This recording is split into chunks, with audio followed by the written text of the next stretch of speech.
Hi friends, நம்ம TNPSC news syllabus ஆர்டராக பார்த்துட்டு வரோம். அடுத்த டாபிக் பார்த்திங்கன்னா சந்திப்பிழை.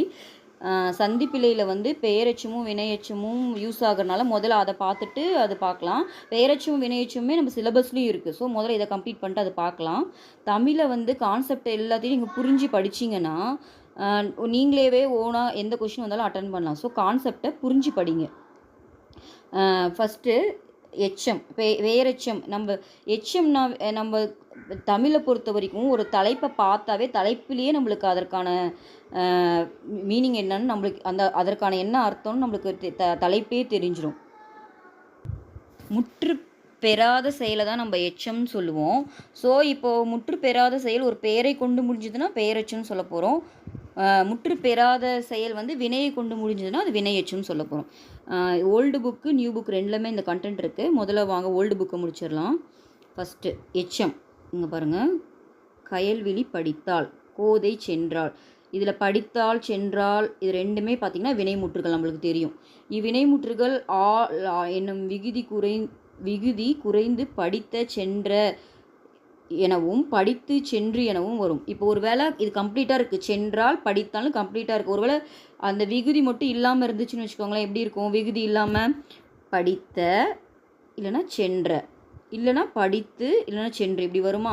இந்த மாதிரி முற்று பெறாமல் வர்றது தான் நம்ம என்னென்னு சொல்கிறோம்னா எச்சம்னு சொல்கிறோம். ஓகேங்களா?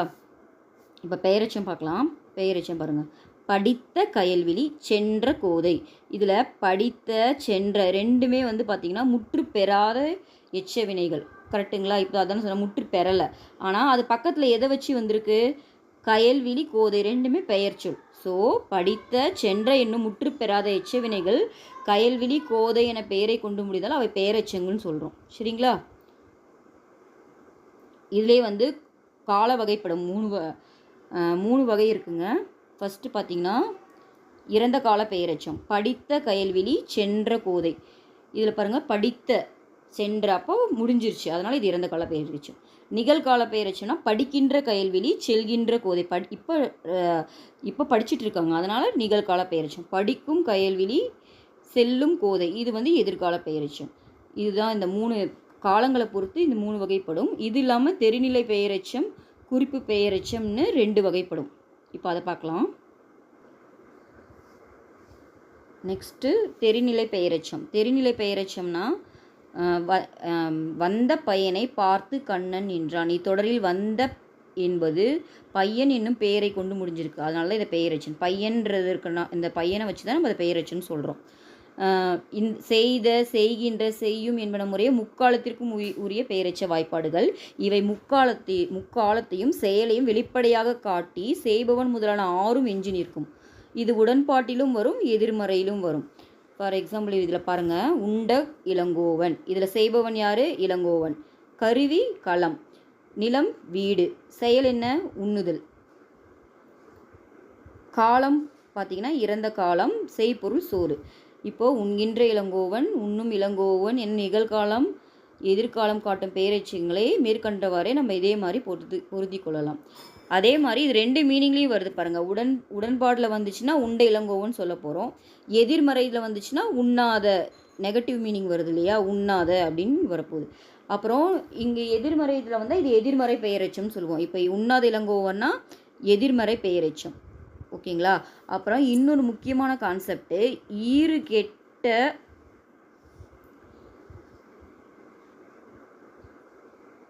நெக்ஸ்ட்டு ஈறு கெட்ட எதிர்மறை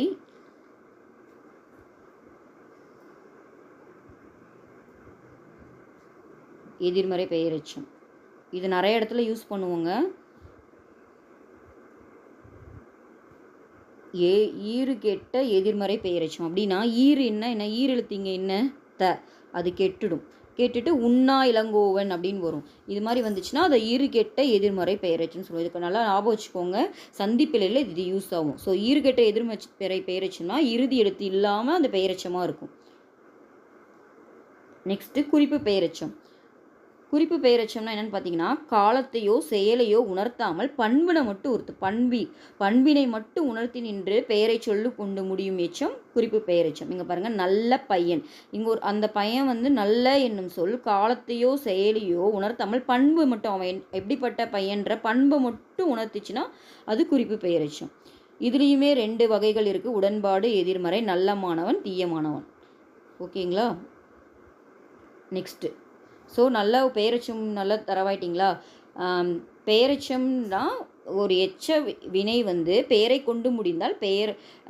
கொண்டு முடிந்தால் அது வந்து பெயரெச்சம் சொல்லுவோம். அப்புறம் இன்னொரு க்ளூ என்னென்னா, அதிலெல்லாம் மோஸ்ட்லி பார்த்தீங்கன்னா பெயரெச்சம் பெரும்பான்மை ஆன்ற விகுதி போய்ட்டு தான் வரும். இதுவும் நீங்கள் ஞாபகம் வச்சுக்கணும். ஆன்ற விகுதி பாருங்க, நல்ல பையன், படித்த பையன், நல்ல மாணவன் எல்லாம் பாருங்கள் ஆள முடியும். நீங்கள் இதை வச்சு கூட பெரும்பான்மையாக முடியும். முடிஞ்சாவே பெயரெச்சம் இல்லை, ஆனால் பெரும்பான்மையான இடத்துல ஆள வரும். ஓகேங்களா? நெக்ஸ்ட்டு பார்த்தீங்கன்னா வினையெச்சம். முற்று பெறாத வினைச்சொற்கள் வேறொரு வினைமுற்றை கொண்டு முறிந்தால் அது வினையெச்சம் எனப்படும். படித்து வந்தான், பாட கேட்டான், ஓடி சென்றான், போய் பார்த்தான். இப்போது இதில் எல்லாத்துலேயுமே பார்த்தீங்கன்னா ஒரு எச்ச வினை, படித்து பாட இது எல்லாமே ஒரு எச்ச வினை. ஆனால் பக்கத்தில் என்ன வந்திருக்குன்னு பாருங்கள், வந்தான், கேட்டான், சென்றான், பார்த்தான் அப்படின்னு ஒரு வினையை கொண்டு முடிஞ்சிருக்கனால இது வினையெச்சம்னு சொல்கிறோம். அங்கே வந்து ஒரு பெயரை கொண்டு முடிஞ்சதுனால அந்த பெயரெச்சம்னு சொன்னோம். இங்கே வினையை கொண்டு முடிஞ்சதுனால இதை வினையெச்சம்னு சொல்கிறோம். அங்கே நான் இன்னொரு க்ளூ சொன்னேன் இல்லையா, பெரும்பான்மையாக ஆள முடியும்னு சொன்னேன். இங்கே பெரும்பான்மையாக எந்த எழுத்தில் முடியும்னு பார்த்தீங்கன்னா ஊழ முடியும். இது ஒரு க்ளூ. பெரும்பான்மையாக ஊழ தான் முடியும். படித்து வந்தான், நிறைய இடத்துல பார்த்தீங்கன்னா ஊழ தான் முடிஞ்சிருக்கும். நெக்ஸ்ட்டு, இது பெயரெச்சம் மாதிரியே வினையெச்சமும் 3 காலங்களிலும் வருங்க. இறந்த கால வினையெச்சம், நிகழ்கால வினையெச்சம், எதிர்கால வினையெச்சம். படித்து வந்தான், இதில் பாருங்கள், இது வந்து படித்து வந்தான், இது வந்து இறந்த காலம். நிகழ்காலம் படித்து வருகிறான், எதிர்காலம் படித்து வருவான். இதுவுமே 3 காலங்கள்லேயும் வரும். ஓகேங்களா? நெக்ஸ்ட்டு, அதில் எப்படி தெரிநிலை பெயரெச்சம் அப்படின்னு பார்த்தோமோ அதே மாதிரியே இங்கேயும் வந்துட்டு தெரிநிலை வினையெச்சம், குறிப்பு வினையெச்சம். நீங்கள் தெரிநிலை குறிப்பு கூட ஈஸியாக நான் என்ன க்ளூனா, காலத்தை காட்டுச்சுன்னா அது தெரிநிலை வினையெச்சங்க. பண்பை மட்டும் காட்டி காலத்தை காட்டாமல் பண்பை மட்டும் சொன்னிச்சுன்னா அது குறிப்பு வினையெச்சம். இதுவும் நான் வச்சுக்கோங்க. இப்போ பாருங்கள், தெரிநிலையில் படித்து தெரினான், படிக்க செல்கின்றான். இத்தொடர்களில் படித்து படிக்க எனும் சொற்கள் எச்ச வினையான் என்று காலத்தை காட்டி தேறினான், அவன் தேறினான், சென்றான்ற வினைமுற்றுகளை கொண்டு காலத்தையும் செயலையும் உணர்த்திச்சு. சரிங்களா? இதனால் தெரிநிலை. காலம் தெளிவாக தெரிஞ்சுதுன்னா அது தெரிநிலைங்க. காலம் தெரியுது அப்படின்னு நான் வச்சுக்கோங்க. காலம் தெளிவாக தெரிஞ்சால் தெரிநிலை. ஓகேவா? படித்து தேறினான், இப்போ முடிஞ்சிருச்சு. படிக்க செல்கிறான், இது இனிமேல் தான் செல்ல போகிறான். அப்போ காலம் தெளிவாக தெரியுதா? தெளிவாக காலத்தை காட்டுவது தெரிநிலை அப்படின்னு நான் வச்சுக்கோங்க. நெக்ஸ்ட், குறிப்பு. மெல்ல பேசினான், கண்ணன் நோயின்றி வாழ்ந்தான். இவ்விரிய தொடர்களும் மெல்ல, இன்றி என்னும் எச்சவினை சொற்கள் வெளிப்படையாக உறுத்தாமல் பண்பினை மட்டும் உணர்த்துது. பண்பை மட்டும் தான் எப்படி செஞ்சால் அந்த பண்பை தான் உணர்த்துது. பண்பை சொல்லி வந்தாலே அது குறிப்பு வினைச்சம். இதுவும் நான் வச்சுக்கோங்க. ஓகேங்களா? காலத்தை தெளிவாக காட்டினா தெரிநிலை, பண்பை காலத்தை காட்டாமல் பண்பை காட்டுச்சுன்னா குறிப்பு வினைச்சம். அவ்வளோதான். நெக்ஸ்ட்டு, முற்றெச்சம்னா என்னென்னா, மைதிலி வந்தனள் பாடினாள், முருகன் படித்தனன் தேறினன். இதில் வந்தனன் படித்தனன் என்னும் வினைமுற்றுகள் வந்து படித்து என்ன வினையெச்ச பொருட்களில் நின்று வேறு வினைமுற்று, இதுவே வந்து பார்த்திங்கன்னா வினையெச்ச பொருளை வந்துட்டு வேறு வினைமுற்று என்னது, பாடினால் தேறினான், இந்த மாதிரி ஒரு வினையை கொண்டு முடிஞ்சால் அதை முற்றெச்சம் சொல்லுவோம். ஓகேங்களா? ஓல்டு புக்கில் இவ்வளோ கண்டென்ட் தான் இருக்குது. அடுத்து நியூ புக் பார்க்கலாம். நெக்ஸ்ட்டு நியூ புக்கில் இருக்கிற கண்டென்ட்டை பார்க்கலாங்க. அதே கண்டென்ட் தாங்க. படித்து ஆகிய சொற்களில் பொருள் முற்று பெறவில்லை. இவ்வாறு முற்று பெறாமல் எஞ்சி நிற்கும் சொல் எச்சம் எனப்படும். இது பெயரெச்சம், வினையெச்சம் என இரு வகைப்படும். பெயரெச்சம், படித்த என்னும் சொல் சொல் மாணவன், மாணவி, பள்ளி, புத்தகம், ஆண்டு போன்ற பெயர் சொற்களுள் ஒன்றை கொண்டு முடியும். ஃபார் எக்ஸாம்பிள் படித்த மாணவன், படித்த பள்ளி, இதில் எல்லாத்தையுமே பெயரை கொண்டு முடிஞ்சிருக்கு. பெயரை கொண்டு முடியும் எச்சம் பெயரெச்சம். இந்த பெயரெச்சம் 3 காலத்திலும் வரும். இது நம்ம அங்கேயே ஓல்டு புக்லேயே பார்த்துட்டோம். அதை 3 காலம் தெரியும் இல்லையா? பாடிய, பாடல் இறந்த கால பெயரெச்சம். பாடுகின்றன இப்போ நிகழ்காலம், பாடும்னா எதிர்காலம். 3 காலங்களையும் வரும். அப்புறம் அங்கேயே பார்த்துட்டோம் ஓல்டு புக்லேயே, அதே தான் இங்கேயும் வருது. தெரிநிலை குறிப்பு பெயரெச்சம். எழுதிய கடிதம். இத்தொடரில் உள்ள எழுதிய என்னும் சொல் எழுதுதல் என்னும் செயலையும் இறந்த காலத்தையும் தெளிவாக காட்டுகிறது. நான் அங்கேயே சொன்னேன்னா காலத்தை தெளிவாக காட்டுனா அது தெரிநிலை. பாருங்கள், எழுதிய கடிதம் இது வந்து எப்போ இறந்த காலத்தை தெளிவாக காட்டுது, அதனால இது தெரிநிலை. ஓகேங்களா? தெரிநிலைனாவே காலத்தை தெளிவாக காட்டும்.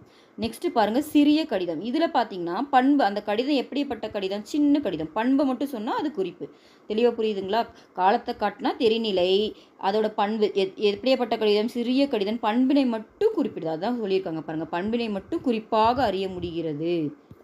இவ்வாறு செயலையோ காலத்தையோ தெளிவாக காட்டாமல் பண்பினை மட்டும் குறிப்பாக காட்டுவது தான் வந்துட்டு பெயரெச்சம், குறிப்பு பெயரெச்சம் சொல்கிறாங்க. நெக்ஸ்ட்டு வினையெச்சம். படித்து என்னும் சொல் முடித்தான், வியந்தாள், மகிழ்ந்தார் போன்ற சொற்களுள் ஒன்றை கொண்டு முடியும். இங்கே பாருங்கள், படித்து முடித்தான், படித்து வியந்தான். இங்கே முடியும் போதெல்லாம் வினை சொற்களாக இருக்கனால வினையை கொண்டு முடியும் எச்சம் வினையெச்சம். இது அங்கேயே பார்த்துட்டோம்.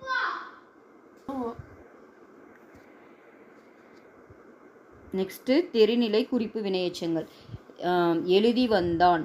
இதில் பாருங்கள், இத்தொடரில் உள்ள எழுதி என்னும் சொல் எழுதுதல் என்னும் செயலையும் இறந்த காலத்தையும் தெளிவாக காட்டுகிறது. நான் திரும்பவும் அதே தாங்க, காலத்தை தெளிவாக காட்டுச்சுன்னா தெரிநிலை பெயரெச்சம் நாங்கள் பார்த்தோமா, இங்கே தெரிநிலை வினையெச்சம். அவ்வளோதான். செயலையும் காலத்தையும் வெளிப்படையாக தெரியுமாறு காட்டும் வினையெச்சம் தெரிநிலை வினையெச்சம். நெக்ஸ்ட்டு பார்த்தீங்கன்னா மெல்ல வந்தான். இதில் பாருங்கள், பண்பு மெல்ல என்னும் சொல் காலத்தை காட்டல. மெல்ல வந்தானா அவன் எப்போன்றத காலத்தை காட்டல, ஆனால் மெதுவாக என்னும் பண்பை மட்டும் காமிச்சிருக்கு. இப்போ தானே சொன்னோம், பண்பு காட்டுனாவே அது வந்து குறிப்பு வினையெச்சம். ஓகேங்களா? நெக்ஸ்ட்டு முற்றெச்சம். வள்ளி படித்தனள். இத்தொடரில் படித்தனள் என்னும் சொல் படித்தாள் என்னும் வினைமுற்று பொருளை தருது. ஆனால் வள்ளி படித்தனள் மகிழ்ந்தாள் அப்படின்னா இங்கே பாருங்கள், இத்தொடரில் படித்தனள் என்னும் சொல் படித்து என்னும் வினையெச்ச பொருளை தருகிறது. இவ்வாறு ஒரு வினைமுற்று எச்ச பொருள் தந்து மற்றொரு வினைமுற்றை கொண்டு முடிவது முற்றெச்சம் எனப்படும். நெக்ஸ்ட்டு இப்போ நம்மளே இந்த மதிப்பீடு சால்வ் பண்ணலாங்க. ஜஸ்ட் ரீகால் மட்டும் பண்ணிக்கலாம். பெயரெச்சம்னா பெயரை கொண்டு முடியும் எச்ச வினை பெயரெச்சம், வினையை கொண்டு முடியும் வினை வினையெச்சம் சொல்லுவோம். பெரும்பான்மையாக பெயரெச்சம் வந்து ஆ விகுதி பெற்று வரும், பெரும்பான்மையாக வினையெச்சம் வந்து ஊ விகுதி பெற்று வரும். இது மட்டும் நான் வச்சுக்கோங்க. ஓகே, இப்போ இதை நம்ம சால்வ் பண்ணலாம். முற்று பெறாமல் எஞ்சி நிற்கும் சொல் நம்மளுக்கு தெரியும். முற்று பெறாமல் இருந்துச்சுன்னா அது என்னன்னு சொல்லுவோம்? எச்சம். கீழ்காணும் சொற்களில் பெயரெச்சம். நான் சொல்லியிருந்தீங்களா, ஆன்ற இதில் தான் பெரும்பான்மையாக முடியும். நான் உங்களுக்கே சொல்லியிருந்தப்போ பார்த்ததான் ஆன்சர். ஏன்னா இங்கே பாருங்கள், படித்து வந்தான் தான் நம்ம சொல்ல முடியும். படித்துன்னு பக்கத்தில் நம்மளால் ஒரு பெயரை போடவே முடியாது. அதே மாதிரி எழுதி வைத்தான் தான் சொல்ல முடியும். எழுதி பக்கத்தில் ஒரு வினையை தான் நம்மளால் வினைச்சொல்லை தான் போட முடியும். வந்து பார்த்தான் அப்படி கூட போடலாம். ஆனால் வந்து பக்கத்தில் ஒரு பெயர் சொல்ல போடவே முடியாது. ஆனால் பார்த்த பையன் அப்படின்னு நம்ம பார்த்த பக்கத்தில் ஒரு பெயரை தான் போட முடியும். அதனால தான் இதை பெயரெச்சம்னு சொல்கிறோம். ஓகேங்களா? நெக்ஸ்ட்டு குறிப்பு வினையெச்சம். இது நிறைய தடவை நான் சொல்லிட்டேன். குறிப்புன்னு வந்தாலே அது காலத்தை தான் காலத்தை வெளிப்படையாக காட்டாது. குறிப்பு வினையெச்சம் என்ன கொஸ்டின் நல்லா படிங்க. குறிப்பு வினையெச்சம் டேஸை வெளிப்படையாக காட்டாது, காலத்தை. என்ன ஒருவேளை எதை வெளிப்படையாக காட்டுன்னு கேட்டிருந்தா என்ன போட்டிருக்கணும்? பண்புன்னு போட்டிருக்கணும். ஓகேங்களா? காட்டாதுன்னா காலத்தை போடணுங்க, எதை காட்டுனா பண்பு. ஓகேவா? நெக்ஸ்ட்டு பொறுத்துக சால்வ் பண்ணலாம். நடந்து சென்றான்னு தான் சொல்லுவோம். நடந்து பக்கத்தில் ஒரு வினைச்சொல்லை தான் போட முடியும். அப்புறம் ஊன்றதை வச்சு நான் போடலான்னு சொல்லியிருக்கேன். அப்போ நடந்து வினையெச்சம். ஓகேங்களா? இது 1. பேசிய மாணவன், அங்கே பக்கத்தில் நம்மளால் என்ன போட முடியுது? ஒரு பெயர் சொல்லை தான் போட முடியுது. அப்போ அது ஒரு பெயரெச்சம். ஓகேங்களா? அதுவும் இல்லாமல் ஆண் முடியும்னு சொல்லியிருக்கேன். பேசிய அப்படின்னு சவுண்டு வருது பார்த்தீங்களா? அதை வச்சும் போடலாம். இது பெயரெச்சம். இது நம்ம பார்த்தோம் இல்லைங்களா? எடுத்தனன் உண்டான். இது வந்து முற்றெச்சம். நெக்ஸ்ட்டு பெரிய. பெரிய அப்படின்றது ஒரு பண்பு. பண்புனாவே நான் என்ன சொன்னேன்? குறிப்பு. அப்போ குறிப்பு பெயரெச்சம். ஓகேவா? நெக்ஸ்ட்டு இது பாருங்கள். இந்த கீழ்காணும் சொற்களை பெயரெச்சம் வினையெச்சம் வகைப்படுத்தலாம். நம்மளே இப்போ வகைப்படுத்தலாங்களா? ஃபஸ்ட்டு பார்க்கலாம். நல்ல. இப்போ சொல்லுங்கள். நல்ல பையன், நல்ல மாணவன் அப்படின்னு பெயரை தான் முடியும். அது இல்லாமல் சவுண்டும் வருது. அதை வச்சு நீங்கள் பார்க்கலாம். அப்போ பெயரெச்சத்தை நல்ல அப்படின்றத நல்லன்றதை இங்கே எழுதுவோம். பெயரெச்சத்தில் வரும். என்னால் கிளியராக எழுத முடியல.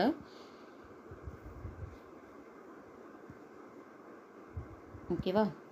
படுத்து உறங்கினான். அப்போ பக்கத்தில் என்ன போடுறோம்? ஒரு வினைச்சொல்லை தான் போடுறோம். அப்போ அது வினையெச்சம். ஊன்ற சவுண்டு வந்திருக்கு பாருங்கள். அப்போது இது வினையெச்சம். அப்போ இதுக்கு வந்து படுத்து வந்து வினையெச்சத்தில் வரும். நெக்ஸ்ட்டு பாய்ந்து சொல்லுங்கள். பாய்ந்து சென்றான். அப்போ வினையை கொண்டு தான் முடிஞ்சிருக்கு. அப்புறம் வந்திருக்கு. அப்போ நான் சவுண்டு வந்தவே என்ன சொன்னேன்? வினையெச்சம். அப்போ பாய்ந்து வந்து இதில் வரும்.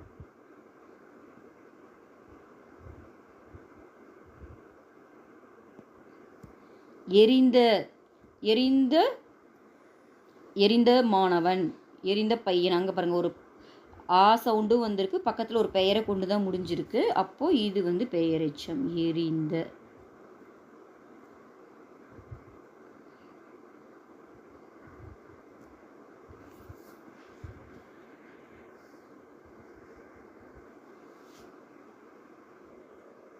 அந்த ஸ்பேஸில் என்னால் எழுத முடியலனால நான் டைப்பே பண்ணிட்டேன். பாருங்கள். நல்லன்றது ஒரு பெயரை கொண்டு தான் நம்மளால் முடிக்க முடியும். நல்ல பையன்.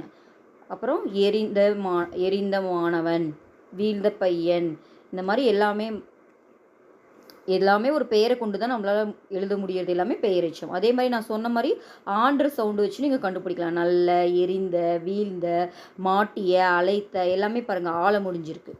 வினையெச்சம் பாருங்கள். படுத்து உறங்கினான், பாய்ந்து சென்றான், கடந்து வந்தான், பிடித்து சென்றான், பார்த்து சென்றான். எல்லாமே பாருங்கள் ஒரு வினையை கொண்டு தான் முடியும். அதனால் இதை வினையெச்சம்னு சொல்கிறோம். அப்புறம் இன்னொரு க்ளூ என்ன சொன்னால் ஊன்று சவுண்டில் முடியும்.